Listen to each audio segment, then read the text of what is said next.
Hello everyone. तो आज के इस वीडियो में हम लोग ये बात करेंगे कि हम लोग अपने मॉक टेस्ट में अपने स्कोर को कैसे इम्प्रूव कर सकते हैं। When I was preparing for this NEET examination, I never felt that this was an issue at all कि ये कोई इशू हो सकता है कि हमारे मॉक टेस्ट में मार्क्स नहीं बढ़ रहे हैं, ये भी कोई प्रॉब्लम हो सकती है। मतलब अकॉर्डिंग टू मी, जब मैं प्रिपरेशन करी तो मुझे ऐसा फील होता था कि you study and you get marks, right.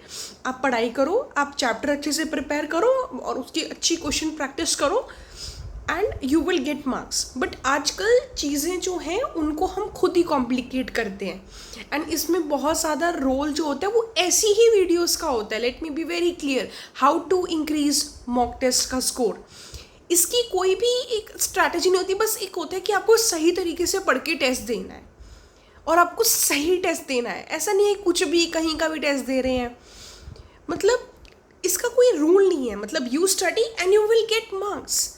But फिर भी मतलब जिनके मार्क्स आ रहे होते हैं, या जैसे ऐसा नहीं होता कि स्टार्टिंग से ही मार्क्स आ रहे हैं, वो टाइम आपको वो स्किल समझ में आती है, विद टाइम आपको समझ में आता है कि वो मार्क्स कैसे आ रहे हैं।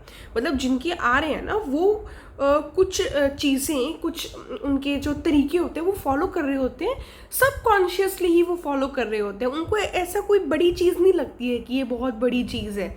उनके लिए वो चीज़ें होती हैं ना, वो सबकॉन्शियस माइंड में ही होती हैं कि हमें ये चीज़ फॉलो करनी है ना। तो उन्हें लगता है कि बस पढ़ो और मार्क्स आ जाएंगे, है ना। ये चीज़ एक रियलिटी है। बट कई बार हम उन चीज़ों पे कहीं ना कहीं लैक कर जाते हैं। लाइक जब मैं 11th और 12th में थी तो मैं इन चीज़ों में कहीं ना कहीं लैक कर रही थी। एक तो मैं टेस्ट भी उतने रेगुलर नहीं देती तब, क्योंकि तब वो एक होता ना कि मेरे ऊपर कोई प्रेशर नहीं था, because I was at my home comfortable. So मुझे कोई टेस्ट देने के लिए फोर्स करने वाला कोई नहीं था। बट जब when I went to my institute, offline institute, I used to score good marks। मतलब I used to score a decent score। ऐसा नहीं है कि मेरे मार्क्स हमेशा ही बहुत अच्छे होते थे, कम भी होते थे, ज़्यादा भी होते थे। मिनिमम मार्क्स जो मेरे फुल ईयर में रहे हैं वो रहे हैं 540। वो मेरे आए थे जब हमारा फुल मॉक टेस्ट हुआ था। They were the minimum marks that I scored, and that happened once. Otherwise I used to score above 580 marks। तो इसके लिए कुछ कुछ चीज़ें होती हैं जो हमें ध्यान रखनी चाहिए एंड मुझे आज ऐसा फील हुआ कि मुझे वो शेयर करना चाहिए, क्योंकि ये जो प्रॉब्लम है ये बहुत ज़्यादा प्रॉब्लम, बहुत सारे स्टूडेंट्स के लिए ये प्रॉब्लम बहुत बड़ी होती है एंड ये प्रॉब्लम उनको बहुत परेशान करती है। एंड आई रियली वांट कि जो भी जिसके भी ये वीडियो रीच में आए एंड वो देख पाए ये वीडियो को, एटलीस्ट उनकी ये प्रॉब्लम सॉल्व हो जाए। Because it's very important to be at peace and you can be at peace जब आपके अंदर के सवाल जो हैं वो सॉल्व हो जाए, आपके अंदर की जो प्रॉब्लम्स हैं वो सॉल्व हो जाए। So first of all I would like to say that कि आपको अपना जो तरीका है पढ़ने का उसे बहुत ही ज़्यादा सिंपल रखना है। अपने तरीके को, अपने पढ़ने के तरीके को बहुत सिंपल रखना है। I will tell you that simple तरीका। फिजिक्स के लिए you study from the notes, you do your module, है ना, and you go give your test. When you do your module, at that time, for example, you did 10 question, you were not able to solve 5 question, mark those 5 question, solve them 2 days before the test, 1 day before the test। when you are revising, उन questions को ज़रूर दोबारा solve करो, तभी marks आएंगे। This is the simple strategy that you have to follow for physics। If you are studying from MR Sir, तो MR Sir के notes में बहुत सारे questions होते हैं, उनके notes के question आप पहले खुद solve करो। question solve नहीं हो रहा, highlight it, solve it before test। Test के पहले सारे questions नहीं solve करने, सिर्फ वो question solve करो जिसमें problem आई थी आपको first time में, ठीक है। अब there were 2 types of question। एक question होता है जो पहली बार में करे solve हो गए, दूसरे टाइप के क्वेश्चन होते हैं जो पहली बार में सॉल्व नहीं हुए, दूसरी बार में सॉल्व हुए, उनके ऊपर एक सिंगल टिक लगा दो। एक क्वेश्चन होते हैं जो कभी भी सॉल्व नहीं हुए, हमें पूछना पड़ा टीचर से जाकर, उनके ऊपर डबल टिक लगा दो। तो अगर आपके पास में टेस्ट से पहले टाइम कम है तो डबल टिक वाले क्वेश्चन कर लो, अगर टेस्ट के पहले टाइम इनफ है तो सिंगल टिक वाले भी कर लो। बट जो पहली बार में हो गए थे उनको छोड़ दो। सोल्यूशन भी आप सिर्फ उन्हीं के बनाओ जो सिंगल टिक और डबल टिक वाले हैं। जो पहली बार में हो गए थे उनके सोल्यूशन बनाने की भी एज सच कोई ज़रूरत नहीं है। And there is no need of actually making a separate copy of a solution book. You can actually just write a hint, है ना। तो वो चीज़ें मैनेज हो जाती है. And you know the fact is that कि अल्टीमेटली जब आपका एग्ज़ाम पास आ रहा होता है ना, you don't really have time to revise all this big big modules. They are like one time thing, है ना. एक बार आप करते हो, आपके कंसेप्ट स्ट्रांग हो जाते हैं, एंड उसके बाद में you are not able to do that again. Ultimately you will have to focus on what previous year question only. So इतना टेंशन नहीं लेना है कि इसका सोल्यूशन नहीं बना, उसका नहीं बना. एक बार करो, अच्छे से करो, टेस्ट से पहले रिवाइज करो, go give your test and you will get a good score in physics at least. आप बट मेक श्योर दैट कि आप जो टेस्ट सीरीज दे रहे हैं वो नीट के रिलेवेंट होनी चाहिए. And you also have to make sure कि जो आप मॉड्यूल सॉल्व कर रहे हो वो भी नीट के रेलिवेंट होना चाहिए. If in case your institute के modules are not really very relevant to the NEET examination, you can actually shift your source. This is not the time. This is your time to make your career. You cannot waste your time thinking that what will my institute think about me, what will my subject teacher think about me. This is not the time for all those things. These things should not matter to you. What should matter to you are कि मेरे को वो करना है जो मेरे लिए सही है. एंड अगर आपके नई चीज़ें सेट बैठ रही हैं, so you can always go for एमर सर के notes. They are the best, right. उनके नोट्स भी इनफ है. And the previous year question, if you are a dropper then you can leave the previous year question for the last 2 months. But if you are in 12th standard, so your board examination will come in, so I guess you should be doing your previous year question along with the chapter only. So this was the approach of the physics which you need to follow before the test. Same approach goes for chemistry. Physics की NCERT I personally did not read because I didn't have much time.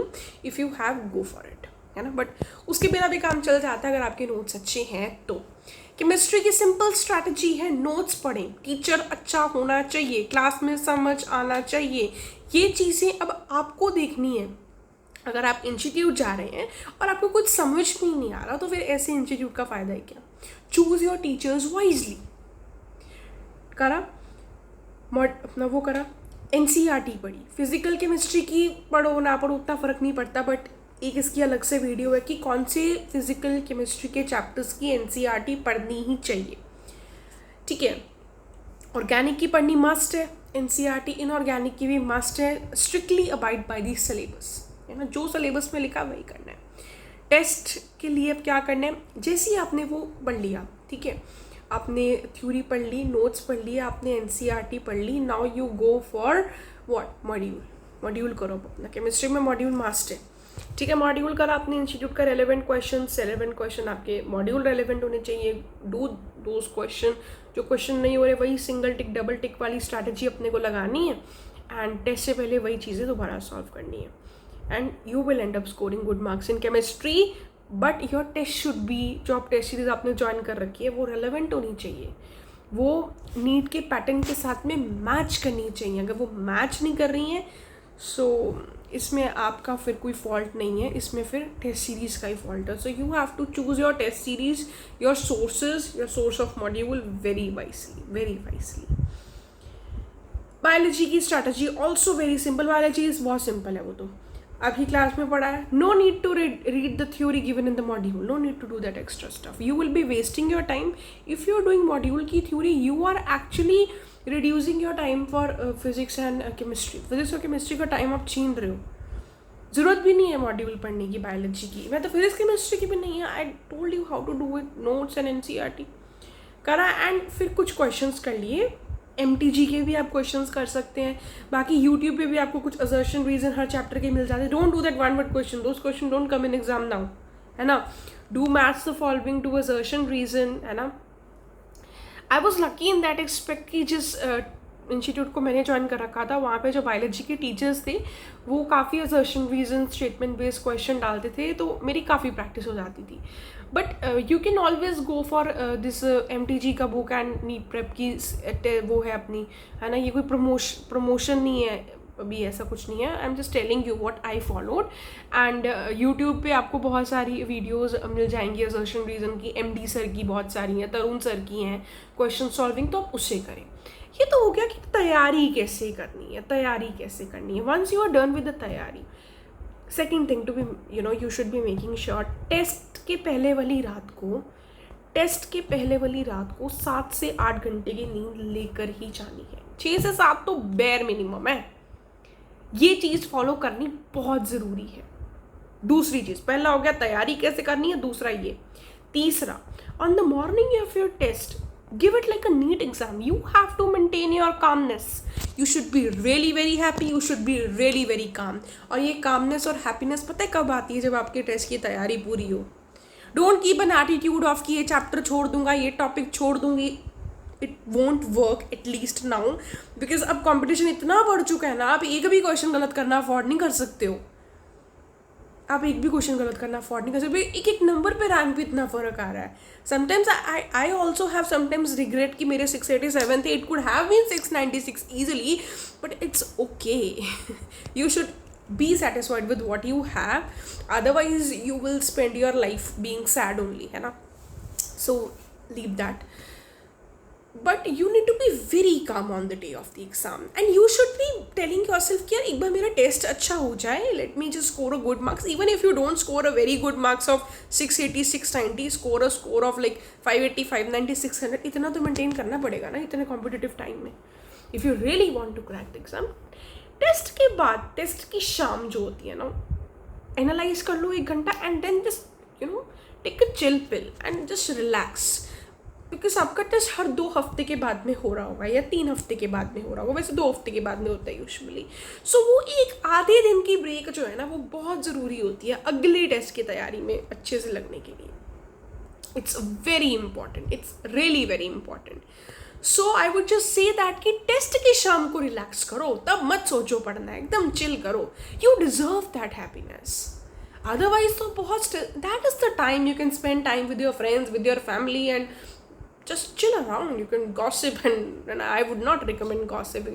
Gossip just drains your energy. Talk, है ना, you can talk basically. You can have fun, you can eat something good, because if you're living in hostel, so you might not get that much good food. So on the day of the test, after scoring a good mark, you can give yourself a treat, right?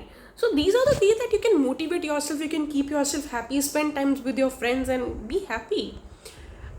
But बाकी के जो 13 दिन है ना, उसमें you cannot do all these things. You cannot waste your time like that.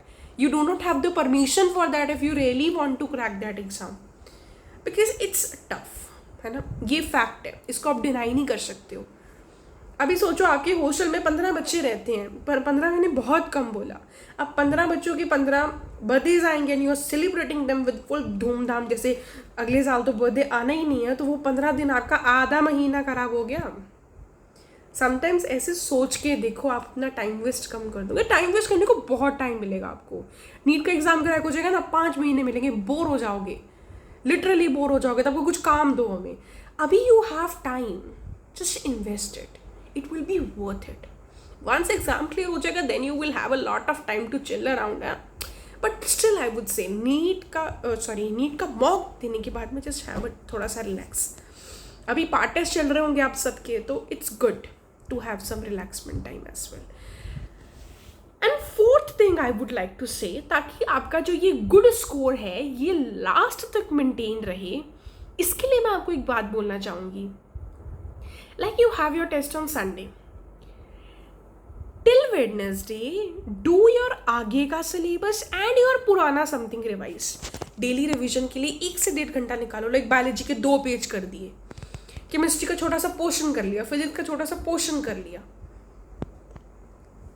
Till Wednesday, Thursday, Friday, Saturday dedicate to your upcoming test. But Wednesday तक keep revising, ताकि जब बाद में जाके टेस्ट हो ना, तो ये ना आप सब भूल गए हो, है ना। तो keep these little things in mind and you will be improving your score. It's not a big issue and just take a chill pill and इतना स्ट्रेस मत लो। स्ट्रेस लेवल्स आपके डाउन होने चाहिए। और टेस्ट करते time be very conscious. And ये consciousness कैसे आएगी? जब आपकी नींद पूरी होगी, जब आप रिलैक्सड होगे, जब आपका माइंड डिस्टर्ब नहीं होगा। On the morning of your test ना, like your test is from 9 to 12 for example, 2 to 5 भी हो सकता है। सो बिफोर 2 ना, you should not be engaging in any conversation with anybody.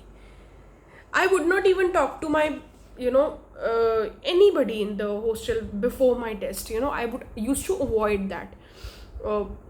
I used to avoid conversation before the test because sometimes what happens, हमारा mind deviate हो जाता है. मैं अपने घर पे भी बात नहीं करती थी टेस्ट से पहले. I used to have a very little talk at that time because sometimes वो बातें से आपका जो माइंड है वो काफ़ी डिस्टर्ब हो जाता है और पेपर करते वक्त भी वो बातें दिमाग में आती हैं. सो ये छोटी छोटी बातों का ध्यान रखो एंड योर मॉक टेस्ट के मार्क्स बढ़ना हो जाएगा. It's okay, it's simple. So और एक बोनस टिप बताना चाहूँगी, मतलब टिप क्या, मैं एक सजेशन देना चाहूँगी. आज के इतने कॉम्पिटिटिव वर्ल्ड में, इतने स्ट्रेसफुल टाइम में, कहीं ना कहीं ये टाइम काफ़ी स्ट्रेसफुल होता है सबके लिए. और ऐसा नहीं है कि उसके बाद में स्ट्रेस खत्म हो जाएगा, स्ट्रेस तो ऑलवेज रहता है. But to calm down your mind, तो थोड़ा रिलैक्स रहने के लिए, थोड़ा खुश रहने के लिए, अपनी खुशी सबसे ज़्यादा इंपॉर्टेंट है. You need to have a backup option. ये नहीं होगा ना तो मैं ये कर लूँगा, नीट नहीं होगा ना तो मैं ये कर लूँगा. Like my backup option was I will do CUET and I will get into some BSc Botany Zoology and I'll do BSc MSc and become a teacher. But my prime goal was MBBS. But since I was having that secondary goal, it helped me to focus on my primary goal. People say don't have plan B. I say do have plan B. It will reduce your stress levels drastically. Okay? So have a good day. If you're seeing at night, have a good sleep.